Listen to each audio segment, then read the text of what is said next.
하시더라. 아멘. 오늘 금요 심야 예배 가운데 오신 여러분들을 예수 그리스도의 이름으로 환영하고 축복합니다. 오늘 이 밤에 하나님의 위대한 역사가 저와 여러분의 삶 가운데 놀랍게 경험되어지는 거룩한 또한 은혜의 밤이 되기를 간절히 축복합니다. 제가 찬양하면서 하나님이 주신 한 마음이 있었는데요. 그 마음은 뭐냐면요, 하나님, 아브라함이 소돔과 고모라를 위해서 기도했던데 기도하는 열명이 없어서 무너졌던 그 소돔과 고모라와 같지 않게 하여 주시옵소서라는 그 마음이 제 마음 가운데 막 강하게 오더라고요. 사랑하는 여러분, 우리 교회가 감당해야 할 사명은요, 다른 것도 많고 다른 것도 우선순위도 있지만 일강 땅에 죽어가는 영혼들을 위하여 멸망치 않고 생명의 구원을 받을 수 있도록 기도하는 우리 교회가 먼저 돼야 될 줄 믿습니다. 하나님께서 기도하는 자를 원하시고 또한 찾으신다라는 마음이 제 마음 가운데 많이 와닿았습니다.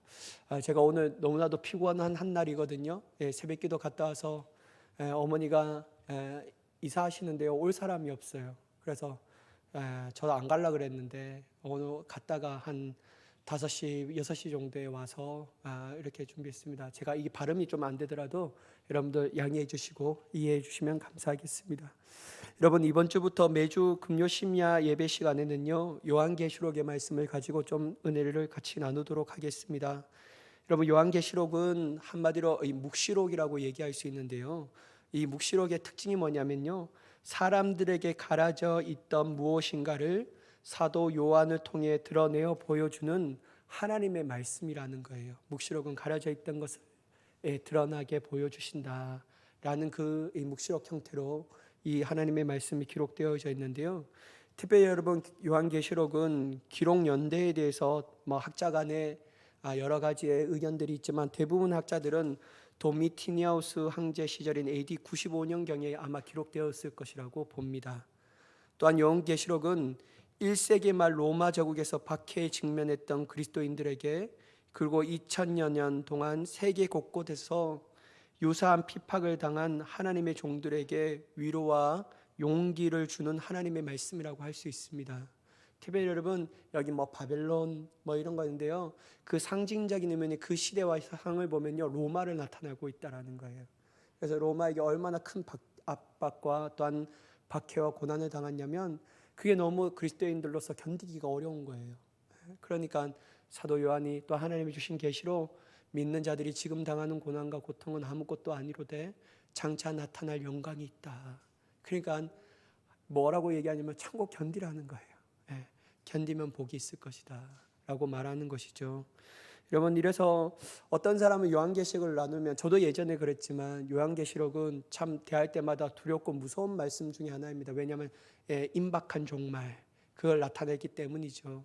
근데 여러분, 요한계시록은 하나님께서 우리에게 주실 때 우리에게 종말 때문에 두렵고 무서운 마음을 주시기 위해서 아닙니다. 그것이 아니고요, 우리에게 위로와 용기를 주시기 위해서 그 말씀이 기록되어 있다는 것이죠. 저는 오늘날 이 현대 사회 가운데 살아가고 있는 그리스도인들에게 특별히 필요한 말씀이지 않을까라고 생각합니다. 저는 오늘 이렇게 안동을 가면서 어저께 뉴스를 볼 수 없어서 뉴스를 다 보는데요, 나라 경제가 별로 안 좋은 것 같아요. IMF 이후로 지금 1,300원대가 환율이 돌파되고 아마 이러한 상황이 2-3년 내에 계속 지속될 것이며, 또한 더 나아가서는 미국조차도 지금 경제 침체 가운데 들어갔다라고 말하는데, 그러면 여러분, 기타 여러 나라들은 더 강력한 그 데미지가 그들에게 있다라고 말하는데요, 어려운 것 같아요. 그래서 물가는 자꾸만 오르고 자꾸만 서민들은 힘들어지고 중산층은 무너지고 가고 있는 이 시대 가운데, 눈을 들어 볼 때도 소망이 보이지 않고 희망이 보이지 않는 이 시대와, 또한 여러분, 문화는 또 어떠합니까? 동생에는 합법화할 시도를 가지고 있고, 또한 예수 그리스도 믿는 사람들은 미개인처럼 여기는 이 시대 가운데 살아가고 있는데요, 이때 고난과 핍박은 피할 수 없는 운명이라고 하지만 우리에게 주는 하나님의 위로가 있다라는 사실을 꼭 기억하며 나아가는 우리가 되어야 될 줄 믿습니다. 여러분, 하나님은 오늘도 여러분들을 위로하시기를 원하시고 또한 용기 주시기를 원하신 줄 믿습니다. 여러분, 1절과 2절의 말씀을 한번 보시면요, 예수 그리스도의 계시라 이는 하나님이 그에게 주사 반드시 속히 일어날 일들을 그 종들에게 보이시려고 그의 천사를 그 종 요한에게 보내어 알게 하신 것이라. 요한은 하나님의 말씀과 예수 그리스도의 증거 곧 자기가 본 것을 다 증언하였느니라. 여러분 1절의 말씀은요, 예수 그리스도의 계시라는 문구로 시작합니다. 예수 그리스도의 계시. 이것을 볼 때 여러분 요한계시록은 요한의 계시가 아니야라는 거예요. 사도 요한이 자기가 생각하는 계시가 아니라 이 계시는 예수 그리스도께서 주셨고, 또한 예수 그리스도께서 천사를 요한에게 보내주셔서 그 계시를 전달해 준 것이죠. 물론 여러분 이 계시의 원천, 근원은 바로 하나님께 있다라는 겁니다. 하나님, 예수 그리스도는 천사를 보내어서 요한에게 그 계시를 일깨워 또한 알려주셨다라고 할 수 있습니다. 특별히 여러분 요한에게 보여주신 계시는요, 1절에 보면 뭐라고 얘기하냐면요, 반드시 속히 일어날 일들이라고 말하는 거예요. 여러분 이 말씀이 우리에게 다가오는 영적인 큰 충격이 있는데 뭐냐면요, 이 말씀은 반드시 이루어질 일들이라는 것을 얘기하고 있다는 것이죠. 그것도 속히. 그래서 여러분 이 속히라는 단어는 어떠한 것을 의미하냐면요, 임박하다라는 것을 의미하고 있습니다. 그러니까 임박함, 멀리 떨어져 있는 종말이 아니라 너희의 삶이 하루하루가 하나님 앞에 마지막 날처럼 살아야 할 뿐만 아니라 분명한 사실은 어제보다 오늘이 종말이 가깝고 오늘보다 내일이 더욱더 종말이 가까워진다. 그러니까 이 모든 일들이 속히 이루어질 하나님의 놀라운 계시가 너희 눈앞에 있으니 한마디로 말하면 깨어 있으라라는 거예요. 깨어 있으라라고 말하는 것이죠. 반드시 일어난다라는 거예요. 여러분 말로만 끝나는 것이 아니라고 얘기하는 것이죠. 하나님의 계시는 속히 또한 반드시 일어날 일들이라고 얘기합니다. 여러분 우리는 때론 우리의 주장과 생각 그리고 의지를 다른 사람들에게 어떻게 해서든지 관철시키려고 할 때 특별히 그리스도인들이 빠질 수 있는 함정이 뭐냐면요, 하나님의 말씀을 내가 받았다라고 말할 때가 많다라는 거예요. 하나님의 마음과 내가 하나님의 주신 영적 감동으로 내가 너희한테 얘기하는데 라고 말할 때가 참 그런 함정에 빠질 때가 많다라는 것이죠. 그러면서 어떤 얘기를 왜 이렇게 얘기하냐면요, 그러니까 너는 내 말을 들어야 돼 라고 막 얘기하는 거예요. 여러분 이런 거 누가 잘 사용하냐면요, 이단들이 정말 잘 사용합니다. 왜냐하면 이단들이 특별히 요한계시록, 특별히 이 신천지라는 집단이 사용되는 이 요한계시록을 가지고 이만희를 사도 요한이라고 얘기하고 있잖아요. 보혜사 성령이라고 얘기하고, 그러면서 이런 것을 가지면서 이 믿는 사람들을 아주 두려움 가운데 빠져들게 하는 거예요. 여러분 이단들이 성장하고 부흥할 수밖에 없는 이유, 또 이단들에 가서 맹목적으로 그 교주와 그의 집단의 가르침에 따를 수밖에 없는 이유가 뭐냐면요, 그들에게 있어서는 반복적으로 두려움과 무서움을 심어줍니다. 이렇게 하지만 너 저주받는 거야. 이렇게 하지 않으면 넌 어쩔 수 없어. 막 이렇게 얘기하는 것이죠. 근데 여러분 어느 순간에 그들이 그렇게 하는 이유가 정말 하나님의 계시를 깨달아 그들에게 전해줌을 통해서 일깨워 회개함을 통하여 하나님의 나라의 백성으로 끝까지 걸어갈 수 있기 위한 방법이 아닌, 목적이 아니라 그 집단에 올가매기 위한 하나의 수단으로 사용한다는 것이 문제가 있다는 것이죠. 그래서 여러분, 여러분의 삶, 주위의 삶 가운데 내가 하나님의 계시를 받았는데 여러분 절대로 가까이 하면 안 됩니다. 내가 하나님 앞에 큰 말씀을 받았는데 막 이렇게 하면 안 돼요. 여러분 저도 이제까지 현대야 이렇게 들어본 적이 없어요. 저는 하나님의 말씀을 예전에 들어봤다. 하나님의 말씀을 들어본 사람이라고 막 얘기할 때 좋겠다. 정말 좋겠다. 나도 하나님의 말씀 들어보고 싶은데 라고 했는데요, 하나님의 말씀이 저는 음성으로 들을 수도 있다라고, 음성으로 듣는다라고 생각하는데 그게 아니라 하나님의 말씀은 감동으로 듣는 거예요. 감동으로. 하나님의 말씀, 그래서 영적인 감동. 근데 여러분 하나님의 말씀도 감동으로 우리에게 찾아올 때 어떻게 감동으로 찾아오면요, 성경 안에서 벗어나지 않고 찾아오는 겁니다. 그러니까 이단의 교주처럼 너 재산 다 팔아고 나한테 줘야 돼 이렇게 말한 적이 없어요. 너 가족 버리고 나를 따라와야 돼. 너는 그 삶에서 떠나서 나와 같이 저 낙원인 어디 피지 섬으로 가야 돼. 이런 건 없다라는 거예요.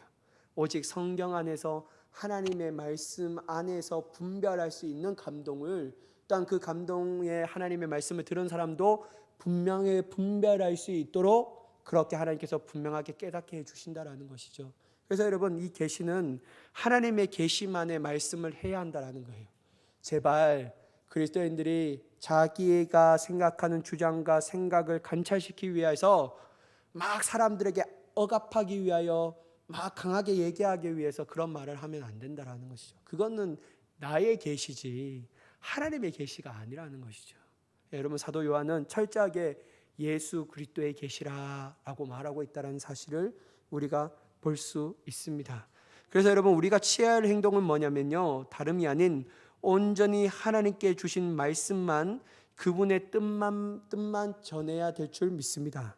하나님을 이용하지도 말고 하나님께 주신 말씀에 자신의 생각과 이념을 섞어서 혼탁하게도 만들지 말고 오직 우리의 주장을 관찰시키는 데 사용하지도 말고 하나님의 생명의 말씀만 전하여서 그의 영혼을 살릴 수 있는, 또한 그들의 영을 살릴 수 있는 우리가 그러한 도구로 쓰임받는 자가 되어야 될 줄 믿습니다. 제가 오늘 안동에 일이 또 다른 일이 있어서요, 그 사람을 얘기하는데요, 여러분 죄송합니다. 저는 사람을 잘 못 믿겠어요. 저는 이게 좀 그것도 좀 안 좋은데요, 이러면 안 되는데 사람을 좀 잘 못 믿는 좀 스타일이거든요. 참 돌다기도 한 번 두들겨 보는 게 아니라 한 두세 번 막 두들겨 봐야지만, 그리고 내가 이 사람을 믿는다면 저는 제 마음을 막 쏟으면서 믿습니다. 그러다가 나중에는 막 상처받을 때도 많지만, 그럼에도 불구하고 탁 했는데요, 내가 사람에 대해서 막 잘 안 믿는데 오늘 또 막 어떤 사람이랑 얘기하는데 그 사람이 얘기하는데요, 하나도 안 믿겨지는 거예요.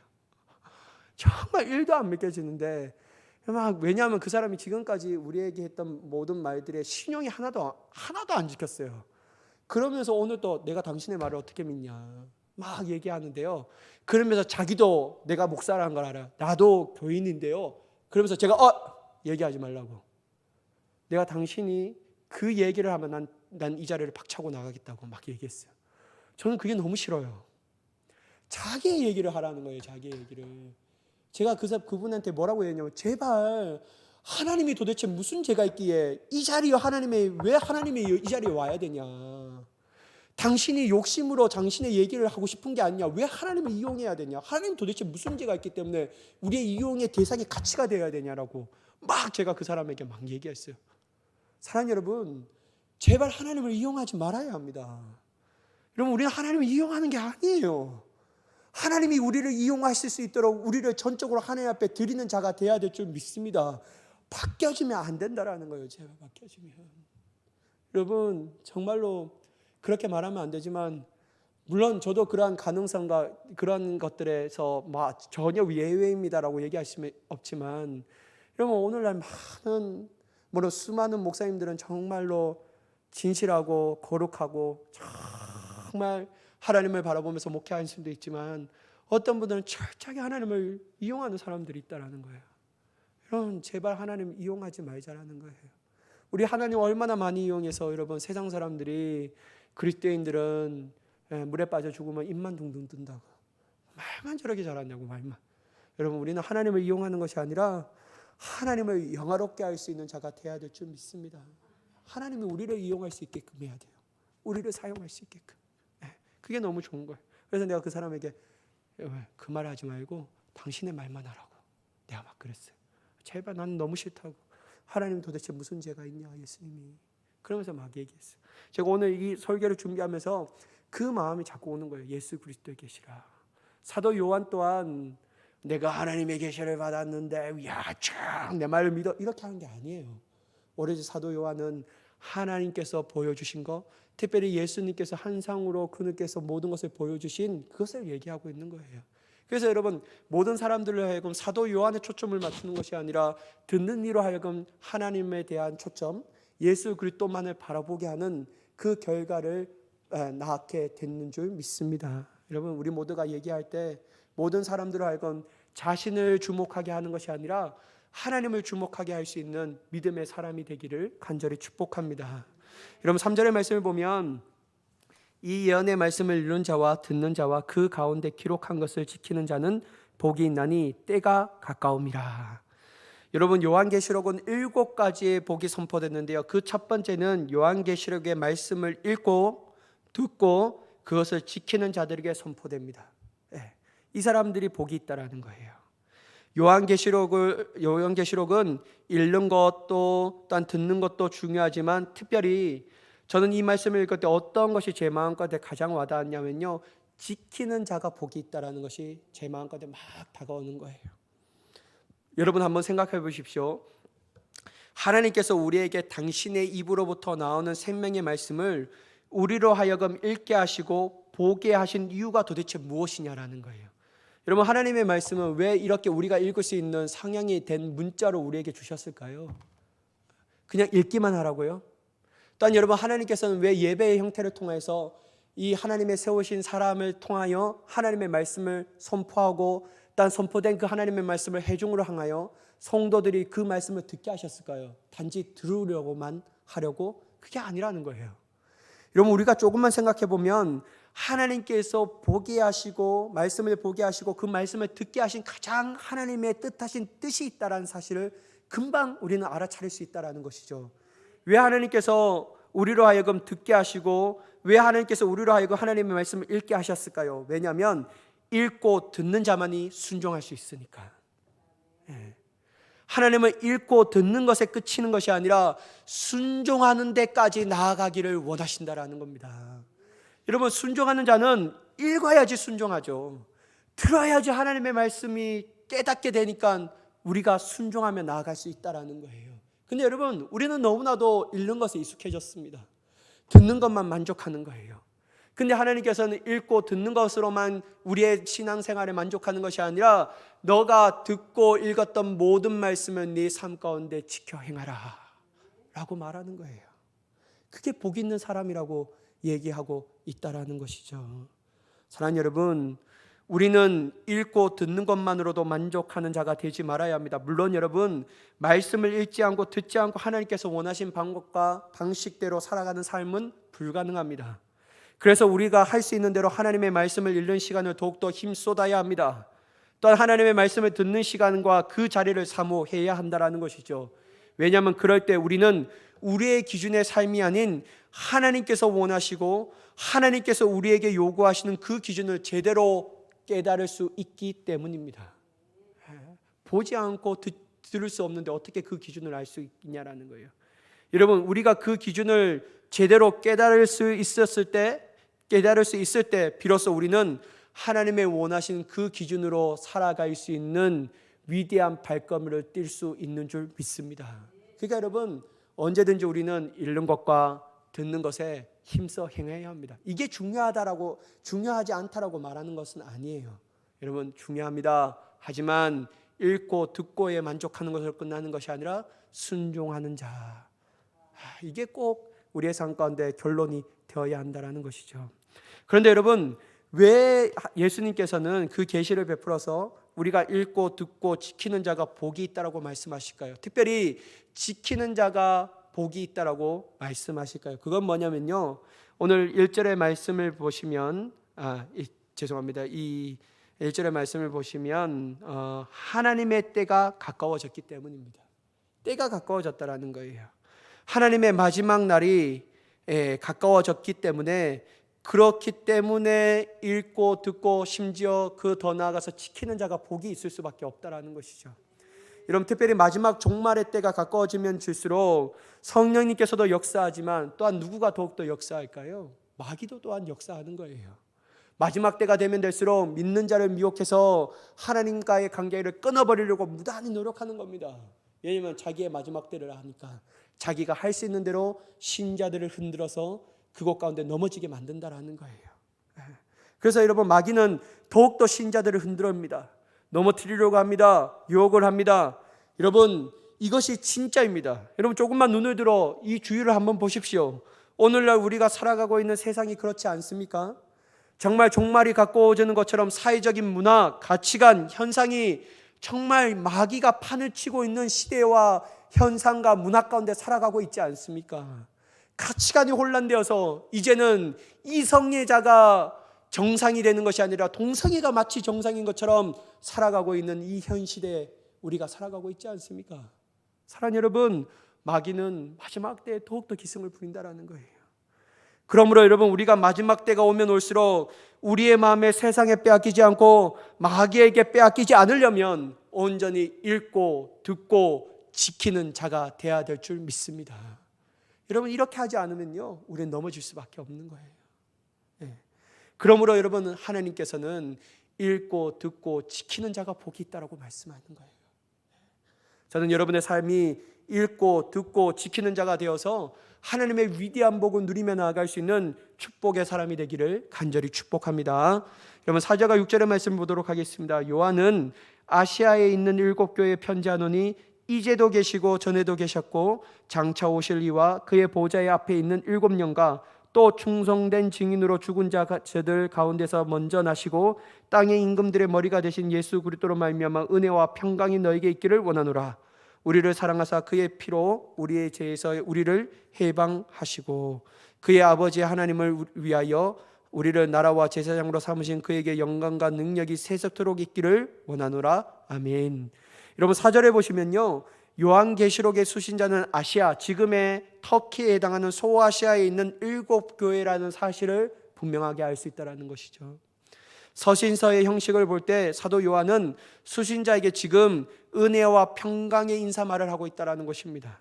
근데 여러분, 은혜와 평강의 인사말을 할 때 어떻게 하냐면요, 하나님, 성령님, 또한 예수 그리스도의 위대하신 은혜를 너에게 있기를 원하노라 라고 말하고 있다는 것이죠. 여러분, 특별히 사도 요한은 이제도 계시고 전에도 계셨고 장차 오실 이, 즉 하나님의 영원성을 얘기하고 있습니다. 하나님을 사랑하고 신실하게 따르는 모든 성도들은 이 영원한 하나님의 은혜와 사랑과 평강을 영원토록 받기를 원하는 마음으로 그들에게 인사하고 있다는 거예요. 사랑하는 여러분, 우리가 하나님의 은혜를 영원토록 받을 수 있는 이유, 하나님의 사랑과 하나님의 평강을 영원토록 받을 수 있는 이유가 뭐냐면요, 하나님의 속성이 영원하기 때문입니다.